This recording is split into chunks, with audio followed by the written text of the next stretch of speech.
दोस्तों, आज हम लोग डिस्कस करने जा रहे हैं क्लास 9th का मेंसुरेशन चैप्टर, जिसमें हम लोग डिफरेंट सॉलिड शेप के बारे में डिस्कस करेंगे। सबसे पहले हम आप लोगों को जो है सॉलिड शेप के कुछ फॉर्मूले के बारे में डिस्कस करते हैं। चलिए हम लोग आते हैं, कुछ फॉर्मूले हैं सॉलिड शेप में जिसको हम लोग डिस्कस करते हैं।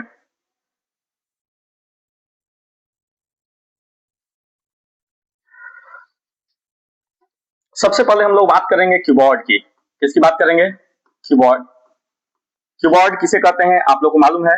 ये एक 3D फिगर है जिसमें लेंथ, ब्रेथ और हाइट होती है। देखिए एक रेक्टेंगल है, उसी के जस्ट नीचे मैंने एक और रेक्टेंगल बना दिया, ठीक है ना। और रेक्टेंगल के सारे वर्टेक्स को इंड टू इंड ज्वाइन कर दिया। इस वर्टेक्स को इससे, इस वर्टेक्स को इससे, इस वर्टेक्स को इससे, इस वर्टेक्स को इससे ज्वाइन कर दिया। तो आपका जो फिगर बना, इस फिगर को हम लोग क्यूबॉइड करेंगे, जिसमें कि ये लेंथ है, ये ब्रेथ है और ये हाइट है। ठीक, अब हम लोग इसके फॉर्मूला के बारे में डिस्कस करते हैं। तो इसमें चार फॉर्मूले होते हैं, ठीक है। सबसे पहला फॉर्मूला है वॉल्यूम। क्या है? वॉल्यूम। Volume of cuboid. तो वॉल्यूम ऑफ क्यूबॉइड होता है length into breadth into height, ठीक है ना। वॉल्यूम क्या होता है? वॉल्यूम अगर कभी भी हमें ये पता करना हो कि किसी सब्सटेंस की कैपेसिटी क्या है, कैपेसिटी किसी चीज की पता करना कि कैपेसिटी कितनी है।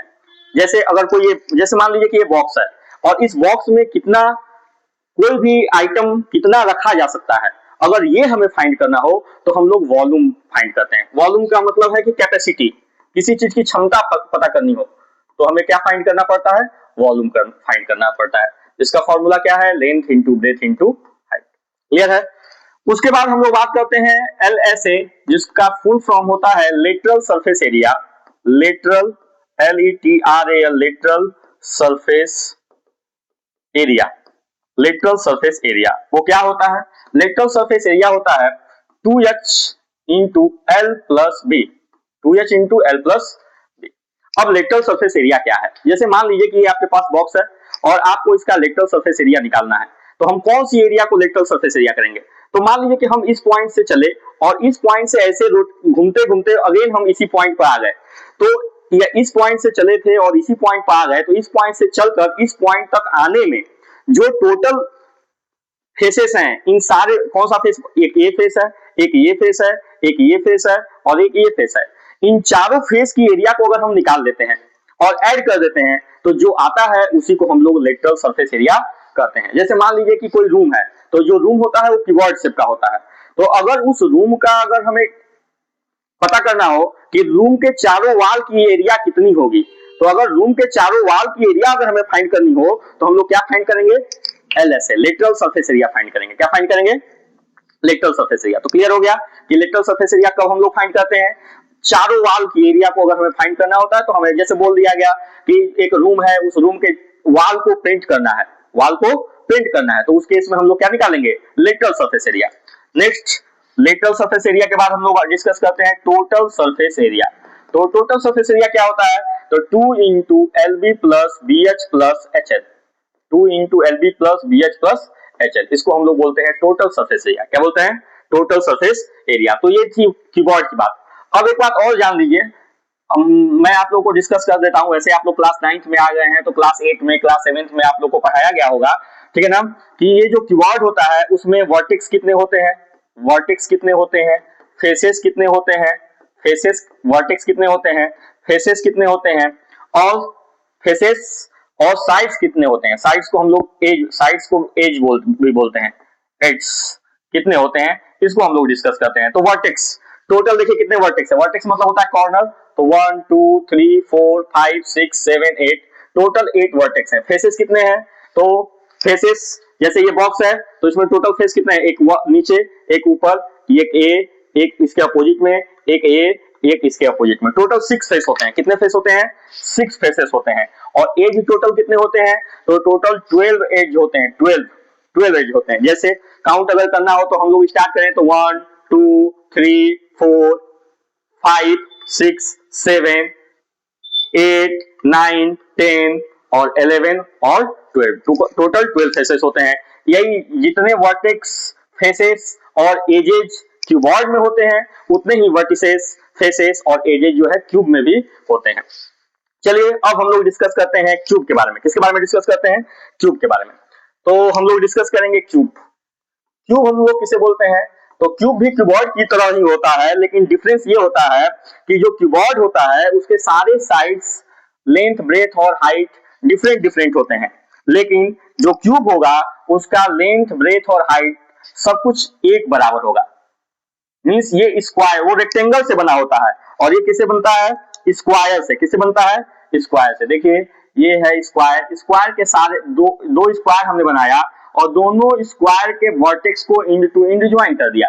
ज्वाइन करने पे जो बना, इस फिगर को हम लोग बोलते हैं क्यूब। क्या बोलते हैं? क्यूब बोलते हैं। इसमें भी फेस कितना होगा? फेसेस कितने होंगे? 6। ठीक है। एजेस कितने होंगे? EDGS एड्स कितने होंगे? एड्स कितने होंगे? 12। और कॉर्नर कितने होंगे? कॉर्नर को वर्टिसेस भी बोलते हैं। कॉर्नर या वर्टिसेस कितने होंगे? वर्टिसेस कितने होंगे? 8 होंगे। क्लियर है? तो ये फेसेस हो गए, एज हो गए, वर्टिसेस हो गए, टोटल। क्लियर है? हम लोग जो है फॉर्मूला इसका वॉल्यूम डिस्कस करते हैं। तो इसकी वॉल्यूम क्या होगी? वॉल्यूम इक्वल टू होगा, जैसे हम लोग अभी डिस्कस किए थे क्यूबॉइड, तो क्यूबॉइड में वॉल्यूम क्या होता था? Length into breadth into height. लेकिन ये जो क्यूब है उसका लेंथ भी ए है, ब्रेथ भी ए है और हाइट भी ए है। मतलब लेंथ, ब्रेथ और हाइट तीनों सेम है। लेंथ, ब्रेथ और हाइट तीनों सेम है। इट मींस दैट ये हो जाएगा ए इंटू ए इंटू ए। ए इंटू ए इंटू ए मीन्स ए का क्यूब, जिसको हम लोग बोलते हैं साइड का क्यूब। क्या बोलते हैं? साइड का क्यूब। मतलब अगर हमें साइड दिया हुआ है कि साइड 8 सेंटीमीटर है और उसका वॉल्यूम निकालना है, तो हम लोग 8 का क्यूब फाइंड करेंगे। 8 का क्यूब कितना हो जाएगा? 512। कितना हो जाएगा? 512। सेंटीमीटर होगा तो सेंटीमीटर क्यूब, मीटर होगा तो मीटर क्यूब, किलोमीटर होगा तो किलोमीटर क्यूब, जिसमें भी रहेगी उसमें हम लोग डिस्कस निकालेंगे। ठीक है। चलिए आगे हम लोग डिस्कस करते हैं। अगेन हम लोग बात करते हैं किसका? तो लेटरल सरफेस एरिया, जिसको हम लोग LSA बोलते हैं शॉर्ट फॉर्म में। ठीक है ना? तो यहाँ पर अगेन हम लोग बात करते हैं लेटरल सरफेस एरिया की। तो जो चारों वाल, मान लीजिए कि आपका जो रूम है, जिस रूम में आप बैठे हैं, वो ये जो रूम है वो क्यूब शेप में है। मतलब इसका लेंथ, ब्रेथ और हाइट तीनों एक बराबर है। तो उस केस में हम लोग जो लेटरल सरफेस एरिया निकालते हैं तो उसका फॉर्मूला होता है 4 इंटू साइड का स्क्वायर। 4 इंटू साइड का स्क्वायर। इसका जो टोटल सरफेस एरिया होता है वो होता है 6 इंटू साइड का स्क्वायर। 6 इंटू साइड का स्क्वायर। और इसका जो डायगोनल होता है, डायगोनल, DIAGONAL, डायगोनल, वो होता है क्या? अंडर रूट ए का स्क्वायर प्लस ए का स्क्वायर प्लस ए का स्क्वायर। मींस अगर हम लोग इसको फाइंड करते हैं तो ये आता है अंडर रूट 3a का स्क्वायर, और इसमें से ए स्क्वायर का पेयर बनेगा तो बाहर आ जाएगा, अंडर रूट 3 अंदर आ जाएगा। मींस ये हो जाएगा under root 3 into A, means under root 3 into side. ये डायगोनल था किसका? क्यूब का। अभी हम लोग डिस्कस करते हैं क्यूबॉइड के डायगोनल के बारे में। किसके बारे में डिस्कस करते हैं? क्यूबॉइड के डायगोनल के बारे में। तो क्यूबॉइड का जो डायगोनल होता है, डायगोनल, DIAGONAL, डायगोनल, वो होता है under root L square plus b square plus h square. L square plus b square plus h square. ये क्यूबॉइड का फॉर्मूला है और ये जो है क्यूब का फॉर्मूला है। नेक्स्ट हम लोग डिस्कस करेंगे अब सिलेंडर। किसकी बात करेंगे हम लोग अब? सिलेंडर के बारे में। तो आइए हम लोग डिस्कस करते हैं सिलेंडर के बारे में। ये है आपका सिलेंडर, ये है आपका सिलेंडर। सिलेंडर में जो ऊपर का सरफेस होता है ये सर्कुलर होता है, जो नीचे का सरफेस होता है वो भी सर्कुलर होता है। जैसे मैं आप लोगों को बात करूं तो ये जो ग्लास है वो सिलेंडर के शेप में है। ये जो ग्लास है वो किस शेप में है? सिलेंडर के शेप में है। देख लीजिए, ये जो है नीचे वाला पार्ट आप लोग को दिख रहा है, सर्कुलर है। कैसा है? सर्कुलर है। ऊपर वाला पार्ट भी कैसा है? सर्कुलर है।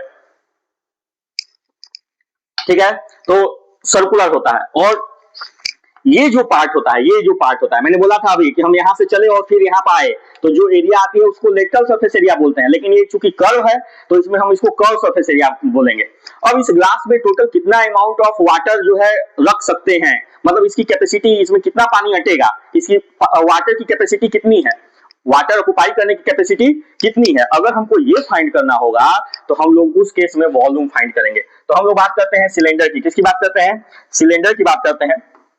CYLINDER, जो कि आप लोग के सभी लोगों के घर में सिलेंडर होगा, उसी सिलेंडर की बात करते हैं। इसकी जो वॉल्यूम होती है बेटा, वॉल्यूम होती है पाई आर स्क्वायर एच। इसका जो क्रॉस सरफेस एरिया होता है वो होता है 2πr(h) और इसका जो टोटल सरफेस एरिया होता है वो होता है 2πr into h plus r, h plus r, ठीक है ना। ये देखिए पाई r स्क्वायर h आप लोग को मालूम है ये पाई r स्क्वायर जो है सर्कल की एरिया है, सर्कल की एरिया। अब जरा देखिए कि अगर हम आप लोग को समझाने की कोशिश करते हैं कि ऐसा क्यों लिखा गया पाई r स्क्वायर h, तो आप लोग को मालूम है कि ये जो है सर्कल है, ये छोटा सा ऐसे सर्कल है, मान लीजिए छोटा सा एक सर्कल का हम टुकड़ा ऐसे कट कर लेते हैं, एक सर्कल ऐसे कट कर लेते हैं, तो ये कई सारे सर्कल का लेयर जब बना होगा, कई सारे सर्कल का लेयर, इसके ऊपर एक लेयर, फिर उसके ऊपर दूसरा लेयर, उसके ऊपर तीसरा लेयर, उसके ऊपर चौथा लेयर, उसके ऊपर पांचवा लेयर, उसके ऊपर छठवां लेयर, उसके ऊपर सातवां लेयर, उसके ऊपर आठवां लेयर, ऐसे लेयर बनता गया होगा, तब जाकर ये सिलेंडर तैयार हुआ होगा। मतलब कई सारे सर्कल को एक के ऊपर एक रखा गया है, तब जाकर सिलेंडर तैयार हुआ है। तो एक सर्कल की एरिया है पाई r स्क्वायर, और कहां तक रखा गया है, तो h हाइट तक, ये इसकी हाइट है, h हाइट तक रखी गई है, तो क्या करेंगे, h से मल्टीप्लाई कर देंगे, तो पता चल जाएगा कि जो टोटल सर्कल है उस सर्कल की टोटल एरिया कितनी है। तो एक तरह से समझो कि सर्कल की जो टोटल एरिया है, सर्कल जितना सर्कुलर सीट लग रहा है, जितना सर्कुलर सीट लग रहा है, उस सर्कुलर सीट की जो टोटल एरिया है वही वॉल्यूम है। तो इसीलिए इसको पाई r स्क्वायर तो सर्कल की एरिया हो गई, अब h हाइट तक वो सर्कल है, तो इसीलिए पाई r स्क्वायर h हो गया। इसी तरह से अगर हम लोग डिस्कस करना चाहेंगे तो हम लोग डिस्कस करेंगे कि अगर हम बात करते हैं cos surface area, cos surface area की बात करते हैं, तो कॉस सरफेस एरिया है कॉस सरफेस एरिया है 2πr इंटू h। अब 2πr क्या होता है आप लोग को मालूम है कि सर्कल की बाउंड्री होती है। अब छोटा छोटा सर्कल, कई सारे सर्कल तो ज्वाइन होकर एक बड़ा सा सिलेंडर बना हुआ है, छोटा छोटा सर्कल का जो है, मान लो कि आप लोग के घर में चूड़ी होगा, तो कई सारे चूड़ी को क्या करोगे, एक के ऊपर एक के ऊपर एक के ऊपर एक के ऊपर अरेंज कर दोगे, तो क्या बन जाएगा, एक सिलेंडर बन जाएगा कि नहीं बन जाएगा। तो क्या है, कई सारा सर्कल का सरकमफ्रेंस अगर हम क्या कर दें, जोड़ दें, मतलब 2πr plus 2πr plus 2πr ऐसे जोड़ दें, ऐड कर दें, तो dot dot dot n time मतलब जितनी बार, जितना वो क्या रहेगा, बैंगल्स रहेगा, मतलब चूड़ी, जितनी चूड़ी रहेंगे, 10 चूड़ी रहेगा तो 10 से मल्टीप्लाई कर देंगे तो पता चल जाएगा कि उसकी हाइट क्या है, 2πr होता है, इंटू 10 कर देंगे तो 20πr हो जाएगा ना। तो ये 10 है क्या, हाइट है, 10 क्या है, हाइट है, जितनी हाइट तक, मतलब जितना बैंगल, एक बैंगल, दो बैंगल, तीन बैंगल, चार, मतलब जितनी चूड़ियां जो है 10 चूड़ियां हैं, तो 10 से मल्टीप्लाई कर देंगे तो पता चल जाएगा कि हमारा टोटल एरिया कितना आया, टोटल एरिया मतलब कॉस सरफेस एरिया कितना आया। उसके बाद हम लोग डिस्कस करते हैं टोटल सरफेस एरिया। तो अब देखो, जब चूड़ी को हम ऐसे ऐसे ऐसे ऐसे ऐसे कई सारा ऐड किए तो वो आ गया कॉस सरफेस एरिया। अब मान लो कि ऊपर से भी और नीचे से भी चूड़ी का जो सिलेंडर बनाए थे उसको पैक कर दिए, ऊपर से भी पैक कर दिया और नीचे से भी पैक कर दिया। तो जब ऊपर से भी पैक कर दिया और नीचे से भी पैक कर दिया तो और एरिया बढ़ गई, क्या बढ़ गई, 2πr तो पहले से था, 2πr तो पहले से था, 2πr कहां तक, h तक, h हाइट तक 2πr(h) था, और उसमें दो सर्कल की एरिया बढ़ गई, पाई r square plus pi r square. नहीं समझ में आया, जैसे ये सिलेंडर है तो इसकी एरिया हम लोग निकाले, केवल कर्व की एरिया निकाले तो 2πr(h) आया, 2πr(h) आया। अब हम ये टोटल सरफेस एरिया निकालना है, तो ये वाला जो सरफेस है और ये वाला जो सरफेस है, इन दोनों सरफेस की एरिया को हमने ऐड कर दिया, तो ये ऊपर सर्कल है तो सर्कल की एरिया पाई r स्क्वायर, नीचे भी सर्कल है, नीचे की एरिया पाई r स्क्वायर, दोनों को प्लस कर दिया तो क्या हो जाएगा, ये 2πrh plus 2πr square. 2πr दोनों में कॉमन है, 2πr हमने कॉमन ले लिया, यहाँ बच गया h और यहाँ बच गया r, और यही फॉर्मूला होता है टोटल सरफेस एरिया। तो आप लोगों को अभी फॉर्मूला याद रखना है कि टोटल सरफेस एरिया क्या होता है। मैंने समझा दिया कि कैसे, क्यों हम पाई r स्क्वायर h लिखते हैं, क्यों हम लोग 2πrh लिखते हैं, ठीक है ना। तो ये थी सिलेंडर की बात। अब हम लोग डिस्कस करते हैं, नेक्स्ट टॉपिक है हम लोगों का कोन, नेक्स्ट टॉपिक है हम लोगों का कोन, क्या नेक्स्ट टॉपिक है कोन। तो अब हम लोग कोन डिस्कस करते हैं। चलिए ये देखिए, घर में आप लोग बर्थडे में जो कैप यूज करते हैं, वो जो कैप होता है उसका जो कैप होता है, उस कैप के शेप को ही हम लोग कोन बोलते हैं, ये कोन है। और कोन का ये है, ये जो पार्ट है उसको हम लोग बोलते हैं स्लांट हाइट, जिसको हम लोग एल से रिप्रेजेंट करते हैं। फर्स्ट ऑफ ऑल हम लोग कोन लिख देते हैं, कोन लिख दिया। अब कोन जो है, वो कोन में जो ये वाली जो झुकी हुई पार्ट है, झुकी हुई जो पार्ट है उसको हम लोग क्या बोलते हैं, स्लांट हाइट। क्या बोलते हैं, स्लांट हाइट। ये जो पार्ट है ये सर्कुलर होता है। अब तो यहाँ कोन नहीं है, नहीं तो मैं आप लोग को दिखाता। ये जो पार्ट है ये सर्कुलर होता है। कैसा होता है, सर्कुलर होता है। तो सर्कल में क्या होता है, अगर जहां भी सर्कुलर पार्ट होगा तो उसमें दो बातें डिस्कस की जाएंगी, एक डायमीटर, DIAMETER डायमीटर, और एक बात की जाएगी डायमीटर का जो हाफ होता है वो होता है रेडियस। क्या होता है, रेडियस। तो रेडियस इक्वल टू क्या होगा, डायमीटर अपॉन 2, डायमीटर का हाफ, डायमीटर अपॉन 2 को हम लोग क्या बोलेंगे, रेडियस बोलेंगे। क्लियर है। चलिए, या ये इसका वर्टेक्स है, कोन का वर्टेक्स है, और ये सर्कुलर पार्ट का सेंटर है। तो ये जो वर्टेक्स है और जो सेंटर है इसके बीच का जो डिस्टेंस होता है उसको हम लोग हाइट बोलते हैं। क्या बोलते हैं हम लोग, हाइट बोलते हैं। तो हमने हाइट बोल दिया। अब हम लोग डिस्कस करते हैं, ये जो डिस्टेंस है उसको हम लोग रेडियस बोलते हैं। क्या बोलते हैं, रेडियस बोलते हैं। तो सबसे पहले इसमें आप लोग को याद रखना है, और ये देखिए ये होता है यहाँ पर जो एंगल बनता है, ये रेडियस और ये हाइट के बीच का जो एंगल है उस एंगल को हम लोग, ये 90 डिग्री होता है। क्या होता है, 90 डिग्री। इसीलिए हम इसको बोलते हैं राइट सर्कुलर कोन। क्या बोलते हैं, right circular cone, right circular cone बोलते हैं। ठीक है ना, राइट सर्कुलर कोन। तो इसका जो स्लांट हाइट है एल स्क्वायर, देखो जो हम लोग पाइथागोरस थ्योरम पढ़े हैं, तो ये स्लांट हाइट, ये है हाइपोटेन्यूज, ये है परपेंडिकुलर और ये है बेस। तो हाइपोटेन्यूज का स्क्वायर इक्वल टू परपेंडिकुलर का स्क्वायर प्लस बेस का स्क्वायर होता है। हम लोग पढ़े हैं हाइपोटेन्यूज का स्क्वायर इक्वल टू परपेंडिकुलर का स्क्वायर प्लस बेस का स्क्वायर। अब यहाँ पर हाइपोटेन्यूज की जगह पर स्लांट हाइट है, तो एल का स्क्वायर इक्वल टू एच का स्क्वायर प्लस आर का स्क्वायर।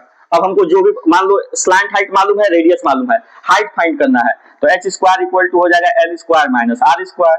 अगर हमें रेडियस निकालना है तो आर स्क्वायर इक्वल टू हो जाएगा l square minus H square. इस तरह से जो भी वैल्यू फाइंड करनी होगी फाइंड कर लेंगे। अगेन इसमें भी वॉल्यूम होता है, वॉल्यूम होता है मींस अगर एक कैप है तो कैप को बनाने में कितना आइटम लगा निकालना होगा, तो कैप को बनाने में कितना आइटम निकालना होगा, तो हम लोग कर्व सरफेस एरिया निकालेंगे। अगर वो कैप पैक है, नीचे से भी पैक है और पूरा ऊपर से पैक है, मतलब पूरी तरह से क्लोज है, तब हम उस समय टोटल सरफेस एरिया निकालेंगे। और उस कैप में कितना सामान अट जाएगा ना, उसकी कैपेसिटी पता करना होगा तो वॉल्यूम निकालेंगे। और वॉल्यूम का फॉर्मूला होता है 1/3 पाई आर स्क्वायर एच। इसका जो कर्व सरफेस एरिया होता है उसका फॉर्मूला होता है पाई आर एल, और इसका जो टोटल सरफेस एरिया होता है वो होता है pi R into L plus R, L plus R. ये फॉर्मूले हैं, इन फॉर्मूलों को हमें डिस्कस करना है, इन फॉर्मूलों को हमें डिस्कस करना है। नेक्स्ट हम लोग डिस्कस करते हैं।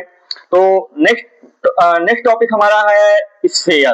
क्या है, स्फीयर, SPHERE, स्फीयर। आप लोग फुटबॉल देखे हैं, फुटबॉल, जो फुटबॉल होता है बेटा वो स्फीयर होता है। फुटबॉल जो होता है वो क्या होता है, स्फीयर। तो देखिए फुटबॉल आप लोग देखे होंगे इस तरह का होता है, ये तो सर्कल हो गया ऐसे। ये शेप जो है, ये जो शेप हम बना रहे हैं ये इसी शेप का फुटबॉल होता है ना, ये 3D फिगर है। ठीक है ना, तो इसमें केवल रेडियस होता है। क्या होता है, इसमें केवल रेडियस होता है। यहां से लेकर यहां तक का जो डिस्टेंस है वो रेडियस कहलाता है, रेडियस। तो इस वॉल्यूम इसका निकालना होगा। वॉल्यूम जैसे मान लीजिए फुटबॉल है, तो फुटबॉल में हवा हम लोग भरते हैं तो उसमें कितना हवा अटेगा, हवा कितना अटेगा। अगर हम क्या पता करना हो, हवा का अमाउंट पता करना हो, तब हम लोग निकालेंगे 4/3 pi R cube, 4/3 pi R cube. इसमें कर्व सरफेस एरिया नहीं होता है क्योंकि इसमें कोई दो पार्ट नहीं होता है, ये होल पार्ट होता है। अगर हम स्टार्ट किए तो पूरा एक अंत हो जाता है। ठीक है ना, तो इसमें टोटल सरफेस एरिया ही होता है। सिंपली सरफेस एरिया भी बोल सकते हो, सरफेस एरिया भी बोल सकते हो। और ये सरफेस एरिया जो होता है वो होता है 4 pi R square, 4 pi R square. Next है बेटा हेमिस्फीयर, और यहीं पर हम लोग डिस्कस कर लेते हैं हेमिस्फीयर। हम लोग बात करते हैं किसका, सॉरी, हम लोग बात करते हैं हेमिस्फीयर की, HEMISPHERE, हेमिस्फीयर। ठीक है ना, हम लोग बात करते हैं हेमिस्फीयर की। तो आप लोग हेमिस्फीयर देखिए कैसा होता है हेमिस्फीयर, आप लोग को हम दिखाते हैं हेमिस्फीयर। ओहो, तो बहुत बड़ा बन गया। चलिए इसको हम लोग यहां से ऐसे कट कर देते हैं, कट कर दिया। अब यहाँ पर पेन ले लिया, इसको ऐसे कर दिया और इसको ऐसे कर दिया। इस तरह का घर में आप लोग कटोरा देखे होंगे ना, कटोरा जिस शेप का होता है उसी को हम लोग हेमिस्फीयर बोलते हैं। ये इसकी रेडियस है, ये इसकी रेडियस है। मतलब स्फीयर का आधा, अगर कोई बॉल आप लोग खेलते खेलते बॉल फट जाता है तो बीच से कट जाता है, आधा पार्ट अलग हो जाता है, आधा पार्ट अलग हो जाता है, तो जो आधा पार्ट बन गया, जो कटोरे शेप में बन गया, वही है हेमिस्फीयर। उसी के बारे में हम लोग को डिस्कस करना है। तो इसकी जो वॉल्यूम होती है वो होती है 2/3 पाई आर क्यूब, इसकी वॉल्यूम हो गई। इसमें कर्व सरफेस एरिया होता है, तो इसका जो कर्व सरफेस एरिया होता है वो होता है 2 पाई आर स्क्वायर, और इसका जो टोटल सरफेस एरिया होता है वो होता है 3 पाई आर स्क्वायर। ये फॉर्मूले हम लोग को डिस्कस करने हैं, फॉर्मूला हम लोगों ने डिस्कस कर लिया। अब एक बात याद रखिए कि अगर हमें किसी भी फिगर की वॉल्यूम फाइंड करनी है, क्या फाइंड करनी है? वॉल्यूम। किसी भी फिगर की अगर हमें वॉल्यूम फाइंड कर रहे हैं हम, ठीक है ना, तो हमेशा जो वॉल्यूम की यूनिट होगी वो कैसी होगी? Cubic unit. क्या होगी? Cubic unit. ये बात आप लोग याद रखिएगा। हम लोग क्वेश्चन सॉल्व करते हैं, अंतिम में यूनिट नहीं लिखते हैं, तो एग्जामिनर जो है यूनिट न लिखने पर हाफ मार्क्स 1 मार्क्स कट कर देगा, ठीक है ना। और अगर यूनिट लिखते भी हैं तो मान लो सेंटीमीटर लिख दिए, तो वॉल्यूम निकालें और सेंटीमीटर केवल लिख दिए तो गलत हो जाएगा, मीटर लिख देंगे तो गलत हो जाएगा। क्या लिखना पड़ेगा? Centimetre cube, metre cube, millimetre cube, decimetre cube, जो भी यूनिट रहेगा उसका क्यूब फाइंड करना लिखना पड़ेगा। अगर हम लोग एरिया फाइंड करते हैं, चाहे कोई एरिया हो, कोई भी एरिया हो, एरिया है, कर्व सरफेस एरिया है, लेटरल सरफेस एरिया है, ठीक है ना, लेटरल सरफेस एरिया है, टोटल सरफेस एरिया है, कोई भी एरिया हो, अगर उसको हमें फाइंड करना है तो हमें क्या फाइंड करना, उसकी यूनिट क्या होगी? Square unit. क्या होगी? स्क्वायर यूनिट, ठीक है ना, स्क्वायर यूनिट। स्क्वायर यूनिट का मतलब क्या है कि centimetre square, metre square, millimetre square, millimetre square, decimetre square, decametre square, मतलब जो भी यूनिट होगा उसमें हम लोग स्क्वायर में कन्वर्ट करेंगे। एक बात ये भी याद रखेंगे। और अगर कोई भी लेंथ रहेगा, जैसे लेंथ हो गया, ब्रेथ हो गया, ब्रेथ हो गया, या हाइट हो गया, या हाइट हो गया, अगर हमें ये फाइंड करना है तो ये हमेशा सिंपल यूनिट में होगा, यूनिट में होगा। जैसे अगर सेंटीमीटर है तो सेंटीमीटर, मीटर है तो मीटर, लेंथ है तो किलोमीटर है तो किलोमीटर, डेसीमीटर है तो डेसीमीटर, मतलब जो यूनिट दिया रहेगा उसी में हम लोग आंसर लिखेंगे, ठीक है ना। तो ये बात ध्यान देंगे। एक बात और ध्यान हम लोग देंगे, क्या एक बात ध्यान देना है कि अगर मान लीजिए हमारा लेंथ है मीटर में, ब्रेथ है सेंटीमीटर में, और हाइट है डेसीमीटर में, मतलब तीनों अलग अलग यूनिट में है, तो सबसे पहला काम करना है हमें कि तीनों लेंथ, ब्रेथ और हाइट, तीनों के तीनों जो यूनिट हैं वो सेम यूनिट में होने चाहिए। मतलब अगर ये मीटर में है तो हमें इसको भी मीटर में चेंज करना होगा, या इसको भी मीटर में चेंज करना होगा, या अगर हम इसको सेंटीमीटर में चेंज करते हैं तो इसको भी हमें सेंटीमीटर में, मतलब लेंथ, ब्रेथ और हाइट की यूनिट सेम होनी चाहिए। तो ये सारी बातों को हम लोग ध्यान में रखेंगे। नेक्स्ट क्लास में हम लोग इस चैप्टर के एक्सरसाइज को, मतलब मेंसुरेशन चैप्टर जो है उसके एक्सरसाइज को डिस्कस करेंगे। अभी आप लोग फॉर्मूला को जो है अच्छे से रिवाइज कीजिए, अच्छे से प्रैक्टिस कीजिए, ठीक है ना, और फॉर्मूला को याद कीजिए, क्योंकि अगर फॉर्मूला याद रहेगा तभी जो है आप लोगों का क्वेश्चन सॉल्व हो पाएगा। अगर आप लोगों को क्वेश्चन सॉल्व करने आ गया, अगर फॉर्मूला नहीं याद है तो आप लोग एग्जाम के समय जाएंगे, फॉर्मूला नहीं याद रहेगा तो आप लोग नहीं सॉल्व कर पाएंगे। तो लेकिन एक बात याद रखिए कि अगर हमें कब क्या निकालना है, ये आप लोगों को क्लियर होना चाहिए कि कब हमें वॉल्यूम निकालना है, कब हमें क्रॉस सरफेस एरिया निकालना है, और कब हमें लेटरल सरफेस एरिया निकालना है। ये बात अगर क्लियर नहीं रहेगा तो फिर आप लोग जो है आता हुआ क्वेश्चन क्रॉस सरफेस एरिया निकालना है, टोटल सरफेस एरिया निकाल कर चले आएंगे, टोटल सरफेस एरिया निकालना है, क्रॉस सरफेस एरिया निकाल कर चले आएंगे, तो दिक्कत होगा, ठीक है। तो ये है, मैं आज से जो है आप लोगों का क्लास स्टार्ट किया। आप लोग ज्यादा से ज्यादा इस वीडियो को शेयर कीजिए, लाइक कीजिए, सब्सक्राइब कीजिए, ताकि चैनल जो है ग्रोथ करे और मैं ज्यादा से ज्यादा आप लोगों को वीडियो जो है इजी वे में पढ़ा सकूं, समझा सकूं। Thank you.